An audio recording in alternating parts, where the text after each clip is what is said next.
అల్లూరి సీతారామరాజు జిల్లాలో కుటుంబం అంటే బరువు కాదని బాధ్యత అని కుటుంబ పోషణకై అన్ని తానే కుటుంబ పెద్ద దిక్కుగా గూడెం కొత్త వీధి మండలం అమ్మవారి దారకొండ గ్రామానికి చెందిన జానకి నిరూపిస్తుంది.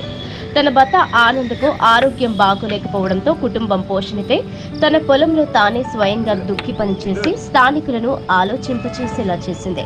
ఇదిలా ఉంటే ఆమె చేసిన పనికి భార్యాభర్తల దాంపత్య జీవితంలో కష్ట నష్టాల్లో తోడుగా ఉండి ఒకరికొకరు సహాయపడుతుండటం చూసి పలువురు అభినందిస్తున్నారు.